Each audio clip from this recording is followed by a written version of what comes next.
اهلا بكم في حلقه جديده من قناه الفقرات. النهارده فيديو جديد. فيديو النهارده هو عباره عن اول حاجه قلناها، ودي من الحاجات اللي انا ما قلتهاش في الفيديو اللي فات، وهي البودكاست اللي جاي الفتره الجايه. عندنا 2 بودكاست. في بودكاست برضو مش هقول عليه، ولكن الواضح ان انا البودكاست خلاص اتعرف كل حاجه. البودكاست اللي هيكمل معانا لفتره اسابيع قادمه ان شاء الله هو بودكاست قعده زملكاويه. فانت زملكاوي البرنامج ده هيعجبك قوي، ان احنا نتكلم فقط على كل مشاكل الزمالك اللي بتحصل خلال الفترات اللي فاتت. فالنهارده انا معايا عمر علام هو صاحبي زملكاوي جدا يعني، وزملكاوي يعني. انا لما بلاقي صاحبي الزملكاوي ده بقى جبته معايا في البرنامج. فالنهارده احنا هنتكلم عن حوالي 8 حاجات في الزمالك، صح؟ او 9 او 9، ممكن نتكلم عن 9 حاجات. طيب خلينا نبدا بسرعه ونتكلم عن اول حاجه.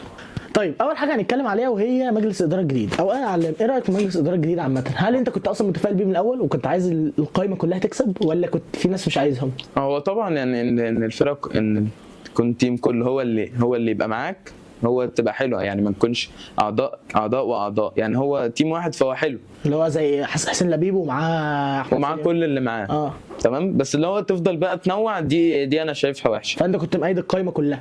انا نفس الكلام برضه، انا شايف ان القائمه كلها هي الكويسه. طب انت تتوقع ان المجلس الاداره الجديد لغايه دلوقتي هيعمل ايه؟ يعني هل هو وعد بحاجات؟ هل الحاجات دي انت شايف لغايه دلوقتي هو عدى شهر تقريبا على المجلس الاداره تقريبا؟ ايوه. هل انت متوقع ان يعمل حاجه ولا لسه ما نعرفش؟ الله اعلم. هو لسه بدري يعني، عشان مشكله القيد. فاللي هو القيد يعني اول ما يتفتح كل حاجه هتبان، وكل الصفقات هتبان ومش عارف ايه. يعني احنا كده بنتكلم ان احنا ماشي. انت قلت القيد، خلينا نتكلم على القيد، وكده هنتكلم عليه قعده طويله قوي كده. هل القيد هيتفتح ولا لا؟ من اللي احنا شايفينه دلوقتي، هو اللي احنا شايفينه ان سبورتنج ده، ان سبورتنج دلوقتي هو دلوقتي عايز الفلوس بتاعته كاش. تمام. علشان بتاعت المشكله بتاعت شيكابالا. علشان هو لما مشكله شيكابالا بدات، كان مرتضى منصور هو اللي ماسك. تمام. فخدوا ما خدوش حق ولا باطل. ايوه ماشي. فبعد كده هم كانوا عايزين يقسطوه، اللي هو حسين لبيب، بس هو ما وافقش. هو عايز الفلوس كلها مره واحده. تمام. وبعد كده لقينا ان فريرا بدا يخش معاهم. ماشي. فاللي هو بدا يخش مع سبورتنج عشان فريرا اصلا برتغالي. فهو بدا يخش مع سبورتنج علشان اللي هو يراضيهم ويقسطوها. بس هو لحد دلوقتي هم تقريبا من اسبوع كانوا سافروا سبورتنج عشان يحلوه. بس من زمان. فبرضه بعد كل هو الزمالك، هل هو اصلا معاه فلوس ان هو يدفع الاداره؟ هو ممكن، بس انت ما تعرفش ايه اللي جوه. يعني ممكن يقول لك مثلا ان في 100 مليون جوه مثلا. ماشي. بره بقى يقول لك في 10 مثلا. مش عايز يوضح للناس. ايوه فاهم. هو اللي انا شايفه اولا ارصده النادي، يعني انت ترفع الارصده كل حاجه، بس انت اصلا من وجهه نظري مفيش فلوس انك تجيب قيد. يعني مفيش فلوس انك تفتح القيد وتعمل مشكله لشبونه. ولو عملت مشكله لشبونه وحلتها كاش مش هتجيب صفقات. ده من وجهه نظري.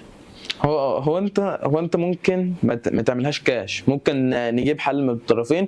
بس انا شايف ان بتوع سبورتنج مش هيوافقوا باللي هو قسط، علشان المره اللي فاتت اللي هو ساعه مرتضى كانوا قايلين برضو قسط، بس لحد دلوقتي ما خدوش الفلوس كلها. فاهم.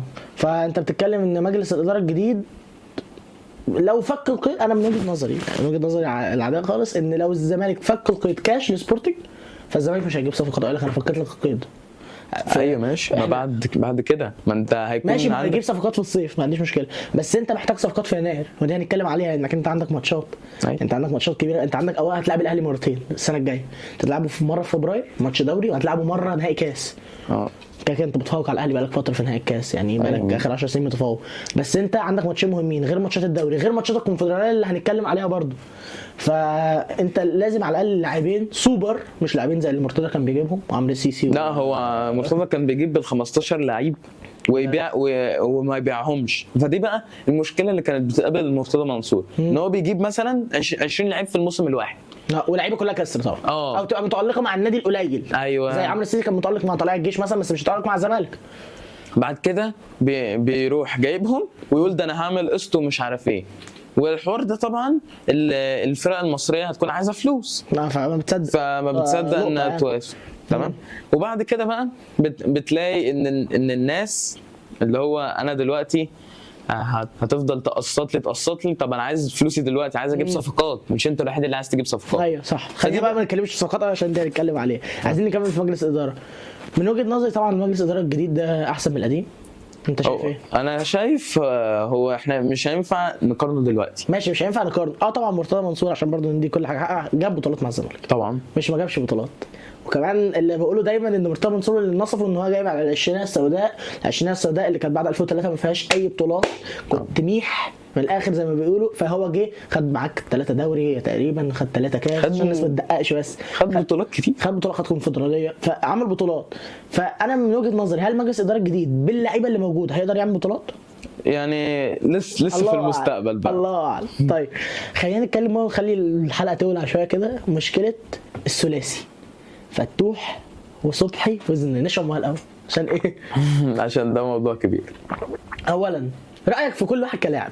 ماشي، وانا هقول لك برضه رايي في كل واحد كلاعب. تمام. فتوح احسن باك شمال في مصر. ماشي نقفلها، هي مفيش كلام كتير. ماشي معاك. صبحي هو احتياط منافسه مع علي معلول برضه عشان ما نبقاش كدابين. ماشي، ده فتوح. انا زملكاوي بس هو مع منافسه مع علي بس معلول. دلوقتي بس كمصري في الدوري او كمصري في منتخب مصر فتوح احسن باك شمال. بس دلوقتي بتلاقي ان علي معلول بقى وحش او كبر. ايوه صح. ماشي. وبقى في اخبار بتقول انه ساعه ماتش سان داونز بدا ايوه بدا يقل. تمام. ففتوح هو بالنسبه لي افضل باك شمال في مصر. صبحي هو تبديل لاي حاجه بقى، لمنتخب مصر، للزمالك، على اي نادي يروح. بس لو نادي كبير. طيب. يعني بيراميدز، الاهلي، الزناري يرجع مكانه. يرجع على الطلاق. انا بقى اقول لك بقى الفكره. انا فتوح وصبحي والزناري. اولا فتوح زي ما انا معاك احسن باك شمال في مصر، تمام، ودي ما فيهاش خلاف. لعيب هجوميا قوي، لعيب دفاعيا قوي، لعيب عنده ثقه في نفسه. يعني شفنا اخر ماتش ليه اللي هو في ماتش مصر اللي عمل 3 اسيستات دول ولا ايه بصراحه، لعيب عالمي يعني. صبحي من وجهه نظري ما ينفعش تبديل.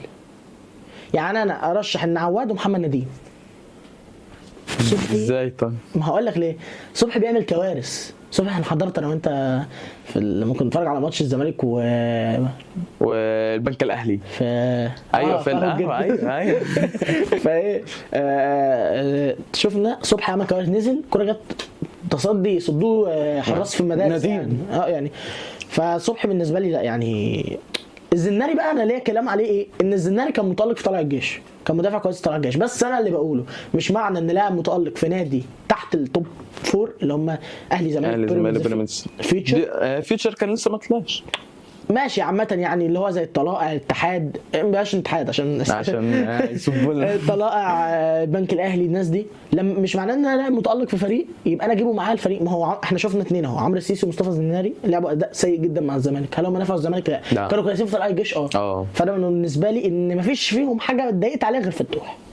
طب من وجهه نظر هل فتوح اصلا يعني ايه سبب المشكله؟ ماشي بص، احنا تعالى نبتديها من الليله. ماشي من اللي هي بتاعت السهر. ماشي تعالى نبتديها. احنا كان ليله ماتش زد. تمام، خسرناها في الدوري ده. والماتش ده هو اللي انتج ان اسوريا يخرج. تمام. فتعالى بقى نمسك فتوح وصبحي والزناري.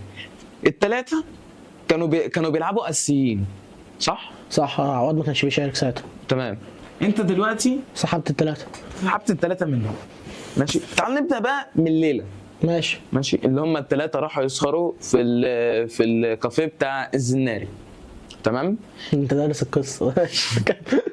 ماشي. المهم الثلاثه راحوا وقالوا هنسهر هناك، وبعد حصل مشاده ما بينهم في التمرين مع شيكا، وشيكا بيقول لهم رايحين فين والكلام ده. انا مع مهيب عبادي ده. تمام. ماشي. فالثلاثه راحوا. ماشي. فشيكابالا هو كابتن الفريق طبعا، فاتصل بيهم وهو مش عايز يكبر الموضوع لأسوريا او للجهاز الفني اللي كانت اللجنه تقريبا ساعتها. مرتضى سامشيش كان في اللجنه. لا احنا بنتكلم دلوقتي على الجهاز الفني. مش بنتكلم على الاداره. ما بنتكلمش على الاداره. تمام. هو الاداره هي اللي كانت موجوده، اللي هو حسين لبيب. هم الثلاثه شيكابالا اتصل بيهم وقال لهم انتوا فين ومش عارف ايه. فضلوا بقى يحوروا عليه. ماشي. احنا بنجيب حاجه والحوار اللي احنا سمعناه ده. بعد كده في ناس بتقول واخبار ان كان في 5 لعيبه فضلوا قاعدين لحد الساعه 4 بالليل في الفندق عشان يحلوا الحوار. 5 لعيبه تانيين غير ال3 اللي هربوا. 5 لعيبه من دول الزمالك. اسمعهم مش عارفينهم. لا هو فينا اسمه يعني شيكابالا كابتن الفريق طبعا، وزيزو تمام، وعمر جابر، تمام، ولاعبين تانيين ما حدش يعرفهم لحد دلوقتي، تمام، اللي بيقولوا يعني اللي هم كباتن الفريق. تلاقي اوباما وعبد الشافي مثلا. اللعيبه دي اللي كانت في الفندق كانوا بيحاولوا يحلوا الحوار قبل ايوه عشان قبل ما يخشوا للجهاز الفني. لقوا ان ال3 دماغهم رايحه في ده. تمام. فالدماغ دي برضه بدون قطع كلامك ممكن تضيع لاعب زي فتوح، لاعب كويس زي مثلا مرسي مثلا. ايوه بس خلي بالك في حاجه، ان فتوح ممكن ما يلعبش لحد شهر 7. ممكن الزمالك يقول انت هتكمل معايا لحد ما عقدك يخلص، بعد كده بقى شوف انت رايح فين، ان هم ما حدش ياخده في يناير. ايوه ماشي. فاللي هو انت معاك كل الفتره دي انت هتقعدها من غير ما تلعب، فكده مش هتروح كاس الامم الافريقيه اللي هي في شهر 1. فانت هتقعد دلوقتي لحد شهر 1 هنقول هتروح المنتخب. تمام. طب من شهر 1 لشهر 7 عايزين نتكلم على حكايه المنتخب دي بس ماشي. تمام. من شهر 1 لشهر 7 تمام. انت مستواك هتعمل ايه؟ في كلام، في استوريات بتنزل ان هم الثلاثه مع المدرب الاحمال كده وصلوا للجهاز. تمام. طبيعي هم ال5 ما عرفوش يحلوها. عبد الواحد اللي هو مدير الكوره ماشي. ايوه عبد الله راح شيكابالا راح لعبد الواحد السيد قال له في 3 لعيبه لحد دلوقتي ما رجعوش، ما جوش المعسكر او ما رجعوش المعسكر. وده كان ماتش مهم اصلا يفرق. والماتش ده فرق مع سوريا. تمام. فاللي هو فعبد الواحد السيد اتصل بفتوح وقال له ما ترجعوش انتوا ال3 المعسكر خلاص يعني. تمام. وهنبقى نحقق معاكم بعد كده. تمام. الله اعلم بقى كانوا بيعملوا ايه. تمام. بعد كده الحوار وصل للاداره. راح حسين لبيب جمع الرجاله والست اللي معاهم دي ورزع القرار. خليني بقى اقول لك برضه على رايي وهقول لك ان نرجع للقرار تاني. انا شايف من وجهه نظري ان ال3 دماغهم في يوم من الايام هتوديهم ان هم يبقوا في داهيه. اللعيبه دي اولا ادي اول قرار حصل، ممكن الاهلي يصطاد في الملائكه ويشتري فتوح لان فتوح لاعب مهم، وانت تقول علي معلول بدا ينزل. لما فتوح يلعب اساسي وعلي معلول يبقى احتياطي ليه هيبقى 2 باكات شمال حلوين. بس هل علي معلول هيوافق انه يبقى دكه؟ ما اظنش. ولا فتوح ولا فتوح. بس ممكن ساعتها يتراضى علي معلول. يعني عادي يتراضى، يقول له تختم حياتك في الاهلي. هو كده علي معلول كل سنه وهيبطل يعني علي معلول لو لطش في الموسم الجاي اصلا يبقى كويس. تمام. فالمهم انا رايي ان ال3 اول حركه مالهاش اي تاني لازم انك تصل. انت مش بتتهرب من الماتش مهم. يعني هو ماتش مهم طبعا، بس مثلا انت مش بتهرب من معسكر ماتش اهلي وزمالك. انت مثلا وانت عامه انتوا ال3 انتوا بقالكم في الملاعب كتير. فتوح بيلعب في الزمالك من 2016 تقريبا 2017. صبحي بيلعب عامه كوره من امتى؟ الزناري امتى؟ فقصدي انتوا لعيبه كبير مش ناشئ. ايوه. فدي رايي في المشكله بقى تاني هنتكلم فيها. انت اصلا رايك ايه في القرار اللي مجلس الاداره خدته؟ هل هو كان القرار صارم وان بيبين من الاول ان المجلس الاداره ده ما بيهزرش وان مفيش اي مهما كان اللعيب اهميته ايه عشان يبين للعيبه كلها ويبين للجماهير ان هو مجلس اداره صارم، ولا كان القرار فيه افواره زي ما بيقولوا؟ لا هو بص، هو انت بتبقى محتاج في الاول انك تبني شخصيه. يعني تبني شخصيه تكمل بقى عليها لحد الفتره اللي انت هتخلصها. يعني حسين لبيب بدا كده، بدا اللي هو صارم، اللي هيغلط هيتحاسب في ساعتها حتى لو مهما كان مقامه. حتى لو شيكابالا تمام. وطبعا ال3 لعيبه يعني اكيد مش هقول لا، ده قرار ماشي. وبعد كده لقينا ان اللعيبه بدات تخش في اللي هو جوه الزمالك بقى، اللي هو تروح ماتش الاهلي والزمالك بتاع اللي هو مواليد 2003 ماشي والحاجات دي. فاللي هو لسه منزل ستوري اصلا امبارح. ايوه الجماهير يعني. تمام. فاللي هو انت دلوقتي بتحاول تلمهم. فانت هتلمهم ازاي؟ هي دي الطريقه اللي هو يعني ممكن مثلا واحد مرتضى منصور مثلا يقول ناش ده عادي. تمام. ممكن واحد تاني او يطلع يشتمهم زي ما بيشتمهم وخلصت يعني. بس والحوار هيخلص وهيتلم يعني. ممكن واحد يعمل قرار التانيين يروحوا في داهيه. ايوه صح، يعني انت شايف ان القرار صح 100% وان هو بيبني شخصيه، بيبني شخصيه لنفسه. انا شايف كده برضو ان هي انا اصل انا قلت خلاص هعديها المره دي عشان الجماهير ما تزعلش، كل واحد هيعملها. بالعكس ده الجماهير اصلا فرحت منها. طيب خلينا بقى نخش مع اللي هو هل اللعيبه دي هتأثر في المنتخب؟ بص، اولا منتخب اللعيبه دي اولا ما فيش واحد فيهم هيأثر غير فتوح. ليه؟ من وجهه نظري صبحي دلوقتي بيقدم اداء يمكن اعلى منه كمان شويه احمد الشناوي بتاع بيراميدز، تمام؟ فانا لما يبقى عندي حارس زي محمد الشناوي حارس مصر الاول، ومعايا احمد الشناوي احتياطي ليه، ومعايا عواد او عواد قبل احمد الشناوي، انت معاك 3 حراس جامدين، فانت لا محتاج صبحي. والزناري اصلا مش لعيب منتخب مصر، فانت هتاخده ليه؟ هو الوحيد بس اللي هيبقى فيه فكره او فيه مشكله هو فتوح. بس احنا شايفين دلوقتي ان هو عشان كده استدعاه يعني. ايوه هو استدعاه، بس هو لعب بيه ماتش، والماتش التاني لعب باللي هو بتاع بيراميدز. برضه اصل انت مش هتحكم بماتش ودي، اصل انت بتتكلم انه ماتشين الاثنين، يعني انت بتلعب فرق يعني مدارس يعني انت بتلعب فرق على الله خالص. انت ماتش كسبته 6 وماتش كسبته مش عارف 2. الماتش ده كان يعني اللي هو معافره، بس انت الاثنين يعني فاهم، انت تكسبهم بصباع رجلك، انت تقدر تجيب جوان اكتر من كده بكتير، فده مش هيحكم. هو ممكن يكون بيجرب ده وبيجرب ده، بس طبعا فتوح هو اي ماتش اذا كان افريقيا مجموعات اي حاجه فتوح هو اللي هيلعب.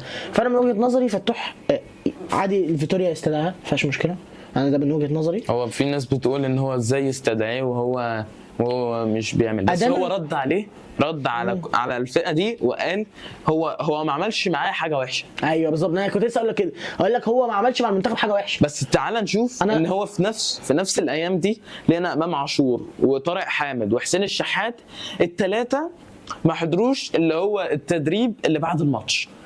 بعد كده هو بقى خرجوا من بره القائمه. هو ده يبين لك ان هو قراره صح، ان هو فتوح لما ما اذاهوش جابه، لما الثلاثه اذوه مشوه. ايوه ما هي الفكره في كده. فالثلاثه على فكره لعيبه كويسين جدا، طارق حامد مسمار خط الوسط الديفندر الاساسي، امام عاشور خط وسط اساسي في الاهلي، حسين الشحات ده يعني والله خالص ما بحبوش اصلا يعني. طيب احنا كده خلصنا منتخب مصر.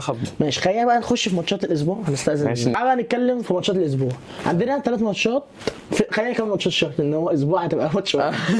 كام ماتشات الشهر؟ عندنا 3 ماتشات. عندنا ماتش الزمالك وستاد جيراردا، تمام ده في ملعبنا، تقريبا الاثنين في ملعبنا. يعني خلينا نشوف كده الثاني الملعب ده فين؟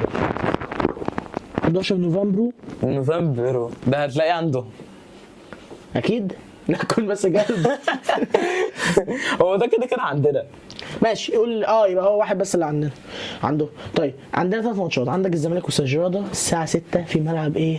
في ملعب استاد القاهره. ده نروحه ده. لا يا ابني استاد القاهره ايه يا ابني؟ ده كمان يومين. هو احنا عندنا اصلا في الديسكربشن. طيب الساعه 6 ده بس بعد درس دعايه غير. طيب تعالى نتكلم على ماتش استاد جيراردا. تمام. الماتش ده هتكسبه بصراحه رجلك عشان بس ايه. ايوه ماشي، بس التشكيله اللي احنا هنتوقعها بقى ايه ومين هيبدا ومين مش هيبدا. تعالى نمسك الماتش الاخير بتاع الزمالك اللي هو سوار ده. تمام. الفكره بالمناسبه فرقه سوار دي بتلعب كوره حلوه قوي على الارض. كنت في الاستاد والله العظيم فرقه كويسه والله مش وحشه، بس هي كلها صغيرين. ايوه مش بس كلها مش قدام الزمالك يعني. هي اسمها اكاديميه سوار.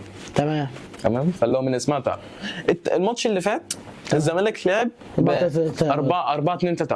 لا 4-3-3 تقليدي ولا تقليدي؟ لا لعب 4-2-3-1. بص يعني ده الدفاع، ودونجا ورؤى كانوا هم اللي تحت، والثلاثه واوباما وزيزو شيكا والجزيرة. تمام ماشي فهمتك. فاللي هو التشكيله دي انت لو كملت عليها معتمد جمال هيكون في حته ثانيه. هي مين كنز؟ انا عشان كده العب يا ابني. ماشي طيب يعني انت التشكيله دي شايفها كويسه الماتش الجاي؟ بس انا في حاجه كنت عايز اقولها. هو انت دلوقتي معاه بتلعب بعمر جابر. عمر جابر بيعمل فورمه حلوه، بس فعلا بس في حاجه في الماتش انت ممكن ما تكونش لاحظتها. تمام. ان هو نزل حاتم سكر. انا عشان كنت في الاستاد واشتغلت ماشي. تغيير حاتم سكر دي حاجه احنا هنتكلم عليها بس في معتمد جمال. لا حاتم سكر ده يعني مش لاعب. ايوه بس احنا بس دي حاجه انا مش هقول ان هو لعيب جامد ولا اي حاجه. لا انا من وجهه نظري ان هو بيتنك، هو لسه لا هو بيتنك، هو ما خدش الفرصه ولا عايز ياخده. لا تعبان قوي. تمام ولا هو انت لو جيت لي في حته اللعيبه دي انا هطلع كل اللي عندي. هنتكلم عن دونجا. دونجا ده وريد. طيب عمر جابر على فكره فورمته حلوه قوي. مسلوسي طبعا ده امه عفوا هنتكلم اصلا. محمود علاء ده اللي انا بقى مش عايزه. هو محمود علاء برضه ما تفهموش في ماتش تلاقيه بيقدم جامد. هو انا من وجهه نظري محمود علاء بعد، وده طبعا تخلف يعني، بعد القضيه ممكن وبعد السف اللي حصل عليه من جمهور الزمالك لما مشي بقى مستواه وقع. ايوه لا كان مع الاتحاد السكندري كان جامد. هي اللعيبه عامه عشان بعيد عن الجماهير. اللعيبه عامه ثقه في النفس. انا عواد وهو واقف في الجون بالمناسبه بحس ان هو دايما عنده ثقه في نفسه اكتر من صبحي. بيبقى واقف كده، مع ان صبحي على فكره كحارس هو كشيب حارس، لكن عواد قال بس عواد دايما بحس ان هو حارس اللي هو تقف لا يعني عنده ثقه في نفسه وكده. فهي الفكره في الثقه. مسلوسي عنده ثقه. عبد الشافي طبعا طبعا ده طبعا يعني اوباما طبعا. انا والله انا عن نفسي انا بحب اوباما جدا. هو انا وبحس ان هو لعيب، ان هو لعيب للنادي. ايوه بالظبط. ودايما اي لعيب يبقى عنده روح للنادي هو كده بيلعب كويس. بس هيلعب بقى فين يا باشا؟ انا وانت دلوقتي وانا الزمالكاوي لو لبست تيشيرت الزمالك قال لك روح العب في البراعم هتلعب كويس. انت فاهم؟ هي الفكره في كده. وانت زملكاوي رؤى مش هشتمه المره دي. لا والله يا جماعه رؤى بيتحسن ايه ده انا كنت بقلب على تيك توك، فكان في واحد كان منزل فيديو كان بص رؤى يعني عارف تكون اللعيب هنا واللاعب الثاني هنا في النص. هو اللاعب في النص. بس رؤى يعني احسن من السنه اللي فاتت نسبيا. نسبيا يعني دونجا خلينا نتكلم عليه في حته اللي عشان لا احنا دلوقتي احنا بنعمل حاجه ثانيه. احنا بنتكلم على اللعيبه. احنا كده عايزين بقى نتوقع ايه ماتش سجراده من الاخر كده. توقع يخلص كام؟ 3-1 للزمالك. انا برضه بتوقع 4-0 للزمالك. انا اتوقع ماتش الزمالك والمصري شفناه. بس المصري ملعب ايه الاول؟ استاد السويس الجديد. ماشي. المصري مركز كام في الدوري؟ التاسع واحنا العاشر. ماتش المصري والزمالك. الماتش ده هيكون صعب عشان انت هتلعبه في حته بعيده وهيكون في فرق اللي هو كام يوم، اللي هو 4 ايام. فانت الماتش ده احنا هنا ما شفناش. شفنا استاد السلام. ايوه مش استاد القاهره. استاد القاهره دلوقتي بيتجدد. والله توقعاتك للماتش؟ الماتش ده هيخلص 2-1 للزمالك. الماتش ده هيخلص ممكن يبقى فيه جون كتير فعلا. الماتش ده هيبقى فيه منتدى للزمالك 2-1 او 3-1. تمام 3-1. الماتش المصري ماشي. ماتش سجراده الثاني. ماتش سجراده ده بقى اللي هيخلص تعادل 0-0 مثلا. لا 1-1. انا بقول ان الماتش ده هيخلص 2-0 للزمالك. اصل ده يعني ما تزعلش مني يعني، انت كونفدراليه تحط عليها كلها ما عدا نهضه البركان اتحاد العاصمه. سولار اللي كانت صدمه في الذهاب طبعا. في العوده كان احلى ماتش في حياتي في الاستاد يعني. فماتش الذهاب انت خدت صدمه على وين؟ على وشك مع اسوريو. واللي من وجهه نظري ان اسوريو اتظلم. لا ما اتظلمش. لا اتظلم طبعا. لا ما اتظلم. هقول لك ليه ما اتظلمش. هقول لك ليه. نفس اللعيبه ونفس كواليتي اللعيبه راحت مع معتمد جمال عملت اداء كويس. الفكره ان اسوريو كان عايز يعمل حاجات خارجه عن اللعيبه. ايوه يا حبيبي انت بتلعب بكواليتي مين؟ انت بتلعب بكواليتي رؤى وعمرو السيسي والزناري يعني العب على اللي قدك. ومعتمد جمال جاب الفرقه لان الفرقه كلها ايه على الله ما عدا 3-4 لعيبه. راح ظبط الفرقه على كده. كسبت بيراميدز كسبت فيوتشر هنتكلم عليها كده ماشي. الكونفدراليه انت خدت قلم على وشك من ارتا سولار اللي هي فرقه تعبانه وبان ده في الماتش الثاني. وجيت في العوده حتى عانيت. في العوده عانيت في الشوط الاول. لان انت في الشوط الاول كان 1-0. انا بالمناسبه كنت رايح الماتش ده وانا في الطريق قلت لنفسي كده والله قلت الزمالك لو لبس جون في العوده ماتش الزمالك ده خلص. لان انت هيبقى 3-0. ايوه فهتكون عايز تجيب 4. انت عايز تجيب 4 تجوان. عايزين بقى نتكلم مع ماتش الزمالك بتاع العوده بتاع ارتا سولار. في الماتش الشوط الاول انت كنت الزمالك والشوط الثاني انت كنت الزمالك تاني خالص. بالظبط فعلا. تمام. فانت لغايه دلوقتي المشوار تقدر تقول 50%. بص بقى هنتكلم عن الحاجات اللي هي برزت في الماتش. ولما نيجي نتكلم عن حاجات برزت في الماتش اوباما ده انا كنت بقول ان اوباما كان لعيب عمل كل حاجه هايل. عمل جاب جون وعمل اسيستين وجاب جون. انت هو سبب اصلا ان هو يكسبك الماتش. فاوباما طبعا نشكره جدا. انت بس من وجهه نظري الماتش ده برضه وحش. انت بتعاند مع فريق اسمه ارتا سولار. طبعا الحاجه الوحيده اللي كسبت الفريق ده واللي بتكسب الفريق ده الجمهور اللي بيحضر في الاستاد، اذا كان بقى من الكورفا، اذا كان اي حاجه، اي حد جاي وبيشجع يبقى الزمالك هيعرف يلعب بالظبط. انت بتحس اصلا ان اللعيبه بالذات شيكابالا وحمزه المسلوسي وعبد الشافي اللي بحس عليهم دايما الفرق ده، ان هم دايما تحس ان هم لما بيسمعوا صوت الجمهور بيتحركوا في الملعب بطريقه غير طبيعيه. شيكابالا شفناه في الماتش اللي فات وهو بيقط ويحط الار2 ده انا كنت صوتت ساعتها. لا ده كره غير طبيعيه اصلا. انت في الاستاد وبتعمل انت بتشوف جبته كده وجبته كده ورحت لميته وشطها والحارس ما شافهاش عمل في ال 18 فيعني جون خرافي. بعد كده كسبت ابو سليم 1-0 من أسوأ مباريات معتمد جمال والزمالك. يعني انا اتفرجت على الماتش ده بس هو فين؟ انت كنت بعت لي على الواتس اصلا ساعتها وانا ده احنا كنا قال لي احنا في الدقيقه 60 كده قلت له انا في الدقيقه 65 ما سجلتش جون على ابو سليم. وده اللي كان برضو بيعاني فيه الاهلي ان لما كان بيلعب اخر فريق اسمه كسبوا في الكونفدراليه بس مش عارف اسمه الكونفدراليه في افريقيا في دوري ابطال افريقيا. كسبوا فريق مش عارف اسمه مازيمبي فريق كده يعني مش مازيمبي. هو المهم كسبوا 3-0 يعني بس جاب جون في الدقيقه 65 بعده. فهي نفس الفكره. انت الزمالك هنا على ابو سليم بس بص الفرق ماشي بس مع احترامي الكل مع فرق ليبيا كلها بس انت اعلى منهم. اي فانك تكسب 1-0 بس ده وخلي بالك كان في ارضك. ده كان في ارضك. ده كان في القاهره تقريبا. ايوه في القاهره في استاد القاهره. في استاد القاهره.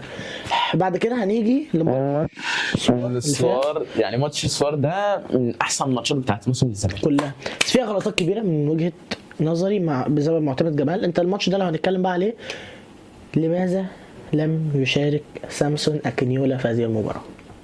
اولا انت مرتاح 3-0 شاركت سيد عبد الله نيمار لو انا مش غلطان شاركت سيد عبد الله نيمار وابراهيم النضاي تقريبا. ايوه حاتم سكر وابراهيم النضاي وسيد عبد الله وناصر منسي. شاركت 4. ناصر منسي من وجهه نظري بيحاول بس ليه تشارك ناصر منسي؟ اولا انت كنت في الدقيقه دي كسبان 3 فيها ايه لو نازل سامسون؟ اولا لعيب افريقي وريه للجماهير. فرج يا معتمد يا جمال شوف سامسون ده خلي الجماهير. انا كنت متوقع ان لو سامسون نزل على الاقل هيعمل اسيست هيعمل هجمه حلوه هيجيب جون هيعمل حاجه.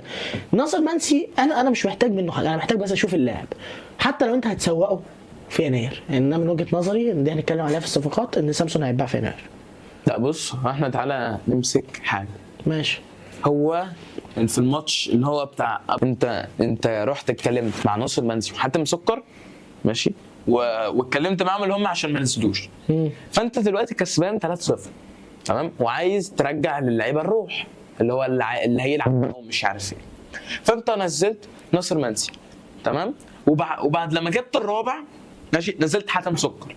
تغيير حاتم سكر دي بقى بتبين حاجه ان معتمد جمال ممكن يكمل لاخر الموسم. لا انا هقول لك ليه لا هنبدا كده نتخانق مع بعض يا علام. لا معتمد جمال من وجهه نظري كل طبعا التحيه وعمل اداءات ولا اروع من الزمالك بس مش المدرب يعني اللي يكمل لاخر الموسم. ايوه ماشي مش نفس طويل. خلينا نتكلم اوروبي ماشي. فهو لنا بقى فاروق نتكلم اوروبي. انت مدرب توتنهام اول الموسم بوستوجلو انت بوستوجلو ده مش عارف اسمه ايه عشان احنا قلنا محلي تمام. عمل اداء ولا اروع في اول تقريبا 8-9 جولات كده. خد على وشه من حبيبنا الجميل عم لندن وعم العالم كلها تشيلسي. خش معانا فاروق شركه من ورا الجميل ما تقومش بوستوجلو. بص تعالى نتكلم بكل صراحه. ماشي. ده توتنهام احسن من ارسنال. لا ده بقى نتكلم. لا يا باشا نعمل حلقه رزع اوروبا. ارجع عايزين نتكلم عن حاجه بقى. ماتش انك تنزل حاتم سكر تغييره. انت قلت بتبين حاجه. ايه هي اللي بتبين ان معتمد جمال ممكن يكمل لاخر الموسم. انا كنت بقول لك مش هيكمل لاخر الموسم. ليه مش هيكمل لاخر الموسم؟ مع احترامي لمعتمد جمال هو في الاول والاخر هو مساعد مدرب. عمره في حياته ما بقى مدرب ماشي. فانا عامل نتائج بس ممكن ما يبقاش نفس طويل زي ما كنت بقول لك في مستوجلو ده. خلي بالك 9 جولات كويس بعد كده خد على وشه من تشيلسي خدهاش بقى الرابع. بس انا عايز اقول لك فده حاجة. قصدي ان ممكن وقع فريق يجي زي مثلا فيوتشر او زد يروح مرزع ما انت كسبت فيوتشر كده فيوتشر. فريق ممكن يجي لك زي افريقيا، فريق يجي لك تعبان يكسبك زي ماتش ارتا سولار مثلا. ايوه ماشي بقى، ما انت اللي هيوقعك اتكلمت. بقى، ما هو دي الفكره انك انت ممكن تقع. انت انا اتكلمت. بص هقول لك كلمه اتقالت قدامي. معتمد جمال هو اللي يقدر يدور العربيه ويخليها ماشيه على تراك السباق.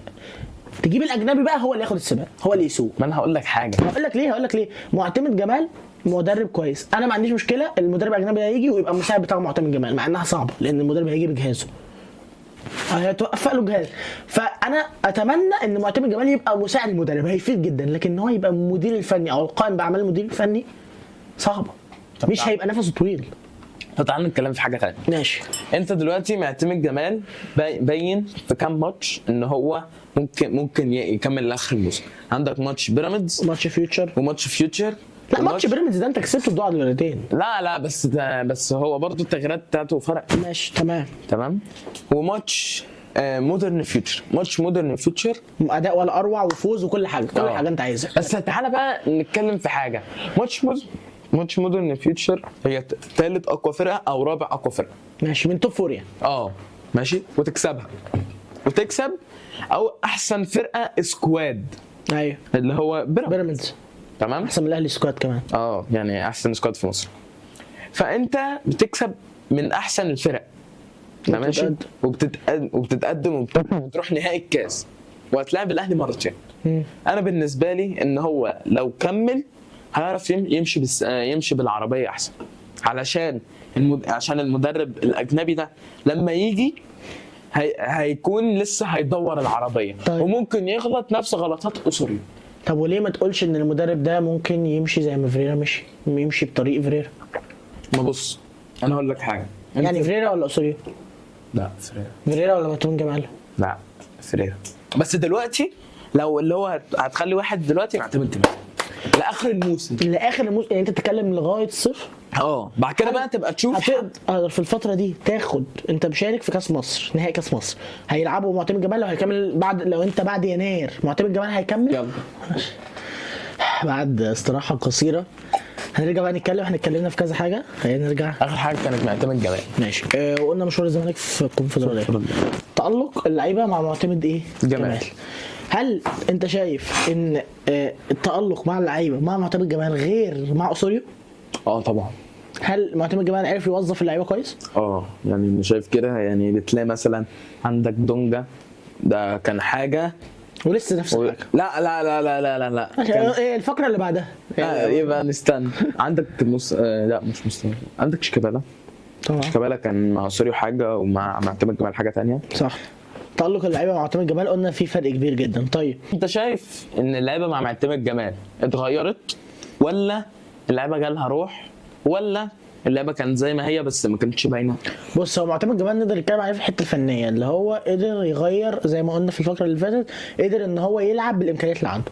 ولكن من وجهه نظري ان كل اللي حصل اللعيبه ده الروح بتاعت اللعيبه، روح الجماهير اللي كل ماتش بتساند. كل ماتش على الاقل انت بتلاقي 10000 15000 على حسب طبعا لما الاتحاد يعني بيسمح لك. بس في حاجه، ما الجماهير دي كانت مع اسوريو. ما هي كانت مع اسوريو. ما الفكره بقى بقول لك طبعا فكره فنيه من معتمد جمال. طبعا معتمد جمال عمل اداء ولا اروع. مين اللعيبه اللي انت شايفها اتألقت مع معتمد جمال؟ بص هم يتعدوا على الصباع الايد الواحد. تمام. معتمد جمال. حمزه المسلوسي. تمام. شيكابالا. تمام. زيزو طبعا متألق فمش هقدر اقول زيزو ان هو اصلا كان بس متألق. احنا شايفين ان زيزو بدأ يقل مستواه. ما انا هتكلم عليها برضه بعد دونك. تمام. زيزو ماشي. عبد الشافي. لا بس عشان خد البوصه. ماشي. فضلنا 2. والله يا ابني ملاقي.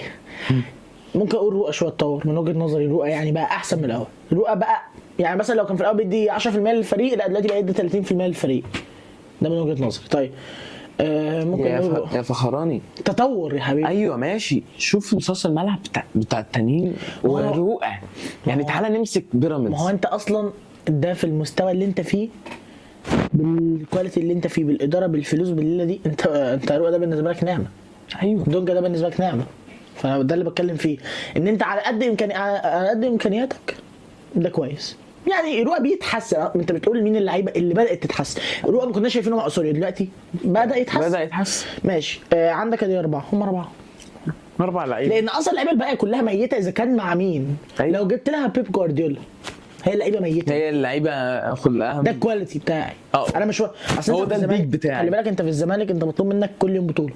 انت عايز تاخد دوري، عايز تاخد كاس، اي بطوله تشارك فيها عايز تاخدها من الاخر. اي فلا انا واحد زي الزنادي كان بيلعب في طلائع الجيش، لا ده اكبر. ده في طلائع الجيش كان بيحلم ان هو ما يخرج، غير ما يخرجش برضه عشان ما يهزمش طلائع الجيش. طلائع الجيش فريق كويس، ان انا اطلع كونفدراليه مثلا السنه الجايه، ان انا ابقى من التوب 6، ابقى سادس او خامس، فانا كده عملت انجاز. لما انقل بقى فرقه زي الزمالك اللي هو كل يوم، او الاهلي او ممكن نقول بيراميدز، ماشي كل يوم انا عايز بطوله. اي بطوله انا بخشها انا لازم اكسبها. ما هي بالظبط دي الفكره. فده اللعيبه مش هتستحمل الضغط، لكن اللي استحملوا الضغط هو اللي قلت لك عليه بس. شايف دونجا عامل ازاي مع اسوريو ومع تامر جمال والتطور اللي فيه؟ بص يا باشا، دونجا في الحالتين ما وصلش للاعب لكواليتي الزمالك. لا انا كلام. اسمع وجهه نظري وانت هسيبك تتكلم. اولا دونجا عايز يوفق ما بين حاجتين، عايز يوفق ما بين طارق حامد الجرينتا، وعايز يوفق ما بين امام عاشور الاسيستات والسروهات والشوط من بعيد وكل ده. هل دونجا جاب واحد من الاثنين مستواه؟ ممكن نقول طارق حامد. دونجا بيلعب بجرينتا، طارق حامد بيلعب بجرينتا صح، بيخش على الكوره صح، تدخلاته صح. كان بياخد انذارات بس تدخلاته صح. دونجا تدخلاته عشوائيه. عارف الواد اللي بيبقى معاك مثلا في مدرسه ولا في نادي وبيلعب قوي وخلاص وهو مش عارف هو بيلعب قوي خلاص. هل بقى تعالى لعبه مثلا واحد او باصات او شوط او اي حاجه تلاقيها على الله. فهو نفس الفكره في كده. دونجا تحس ان هو في حاجه غلط. دونجا انا من وجهه نظري انا شفته كمان في الماتش على الحقيقه في الاستاد، هو عايز يفهم من امام عاشور. هل هو جاب مستوى امام عاشور الهجومي ولا لا. جاب ربعه كواليتي امام عاشور. هو احسن، راح الاهلي اهو وانا مش طايقه طبعا، بس امام عاشور احسن نص في مصر. دونجا ما قدرش يجيب 35% من مستوى امام عاشور. في سرعات كويسه، مفيش باصات عرضيه كويسه، بس بيضغط. يعني هو يا باشا هو بيعمل ان هو ياخد الكره من الدفاع ويوديها للهجوم. دي وظيفه نص الملعب بس مش دي بس الوظيفه. ايوه ماشي. ما انت عايز تعمل سرعات، عايز تشوف شوط من بعيد. امام عاشور كان اي كره بتجيله من بعيد يا باشا. جون نهائي كاس مصر اللي كسبناه. ايوه ماشي دي شوطه. ان دونجا كلاعب ما جابش مستوى. انت دلوقتي ايام مرتضى منصور بعت امام عاشور راح. لا ما تقولش بعت، قلت وديته الفرقه اللي هي اسمها ايه؟ مش متذكر اسمها عامه يعني عشان ما نغلطش. اسمها حاجه، هي فرقه دنماركيه تقريبا. كان بتلعب في الدوري الاوروبي. ايوه هو جاب جون. مش متذكر اسمها عشان ما نضيعش وقت، بس مش متذكر اسمها. هل انت جبت بديل مع عمر؟ لا. جبت مين؟ دونجا انت بتاع الزمالك، روح الزمالك ومش عارف ايه. دونجا ما جابش مستوى طارق حامد دفاعيا ولا جاب مستوى امام عاشور هجوميا. ده كل الكلام اللي اقدر لك على دونجا. ونصيحتي لدونجا اكيد مش هيسمعها يعني بس انا بقول ان دونجا يركز فقط في الملعب، ما يقارنش. انت مركز في المقارنات ليه؟ احسن واحد ارجل منديل بيرسا رقم 8 في مصر. خلاص خدنا الترند على انستجرام، عايزين نركز بقى في الملعب في المستطيل. بس انت رايك ايه بقى في حوار دونجا مع اسوريو؟ كان اللي هو اللي بيهاجم وبيدافع ماشي، وكان معاه عمرو السيسي ورؤى تمام، فما كانش باين لدرجه اللي هو باين دلوقتي. ماشي دونجا كويس على فكره، مش بنتقد دونجا. ايوه ماشي، بس هو دلوقتي لما تيجي تشوف هتلاقي ان امام عاشور وحش مع الاهلي. انا ماليش دعوه امام عاشور ايوه ماشي، انا ماليش دعوه بالاهلي دلوقتي. انا امام عاشور ده مش كان لاعب عندي في الزمالك؟ انا مشيت اللاعب ده عشان استفاد ماديا. هل عوضت امام عاشور في المجلس الاداره القديم؟ لا. او عوضت عشان كان في كده. عامه انت جبت مين؟ كنت بتعاقد مع مين قبلها وجبت دونجا؟ هل دونجا طب ادام انت عارف ان في قيد جبته ليه؟ بعته ليه؟ عشان عقده خلص. ما تجدد له عقده. ما اعرفش بقى. ما انت بتجدد له عقده، دي مشكله في الاداره القديمه. اكيد يعني مالناش دعوه بيه.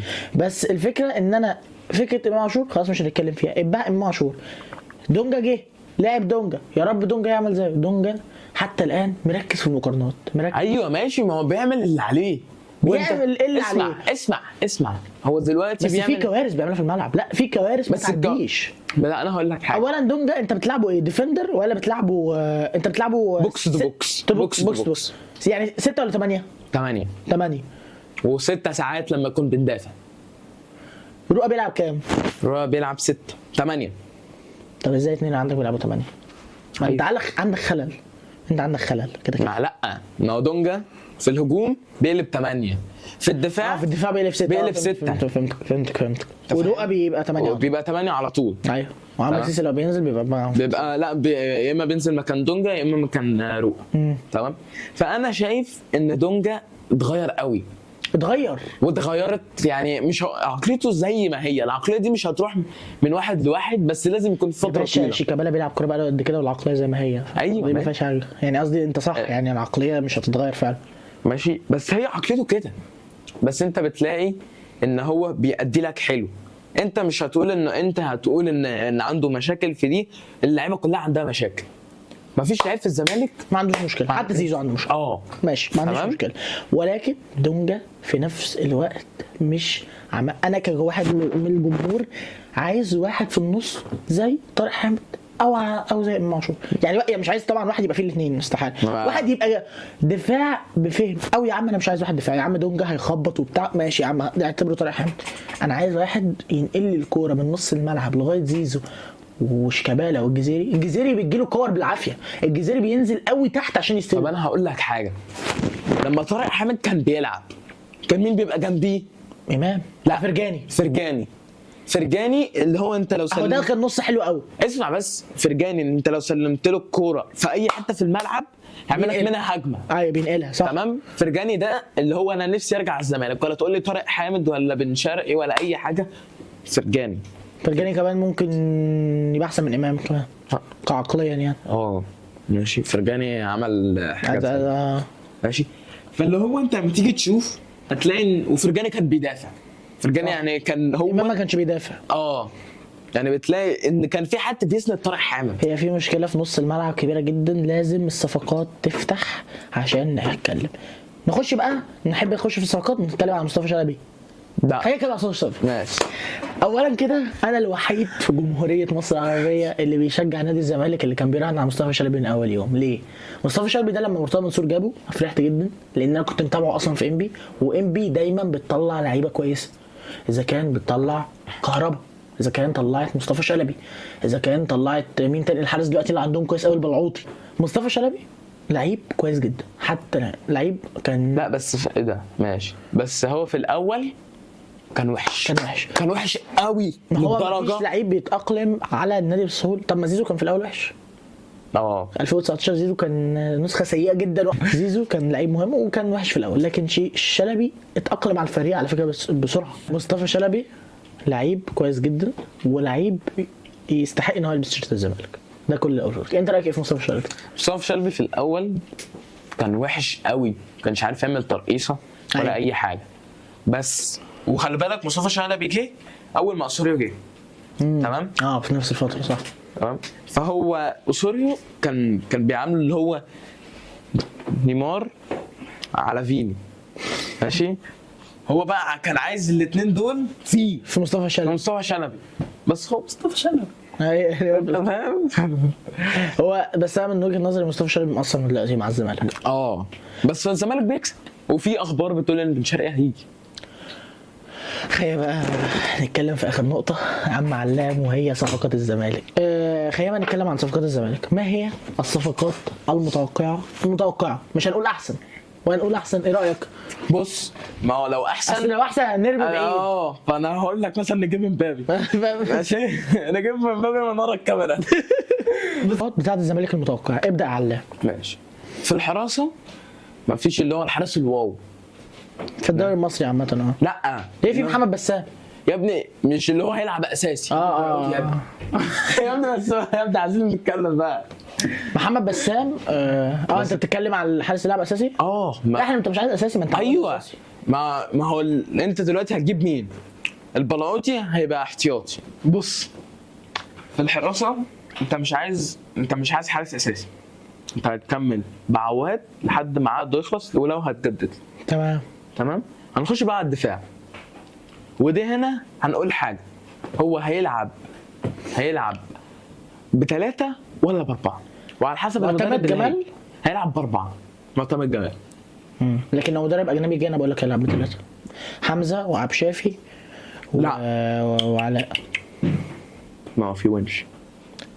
اذا كان الونش بص. هيرجع. افضل ارسلي ايه الصفقات المتوقعه لغايه دلوقتي انها تيجي للزمالك؟ ماشي، في صفقات متوقعه وفي صفقات مضت. بس المضت دي بقى ما حدش حصر هيعرفها. جابها. ما حدش يعرفها. في صفقات مضت. يعني ده معناه ان حسين لبيب لا لو القيد اتفك. ده نحط ولا حسين لبيب اصلا فك القيد ومش عايز يعني، او ليه مش هيقول؟ لا يعني في برضه نقطة، انت ممكن تفك القيد وما تقولش دلوقتي، يعني تمضي مع اللعيبة وتخلص شغلك وبعد كده تقول خلاص احنا فتحنا القيد وكده كذا كذا كذا كذا وترصهم. عشان تبقى حته واحده، فاهم؟ يعني انت مثلا دلوقتي انت قاعد دلوقتي مضيت مع عمر كمال، ومضيت مثلا مع البلعوطي ومضيت مثلا والله مضيت مع مثلا كام لعيب كمان، طبعا هكون فقدت القيد وهتروح طالع مره واحده مثلا في يناير احنا الاربع لعيبه والاجتماع اللي بيعملوه دايما ده والدنيا والقيد وخلاص. ده اللي انا من وجهه نظري اللي هيحصل يعني. اصل القيد لو ما اتفتحش انا هقلب على الاداره. احنا لو القيد ما اتفتحش قبل 1 يناير انا هلا هستنى معاهم لغايه 31 يناير بس القيد ما اتفتحش، هبدا ان انا اقلب عليهم لان هيبقى زيهم زي مرتضى منصور. بس مرتضى منصور كان بيجيب صح كسر.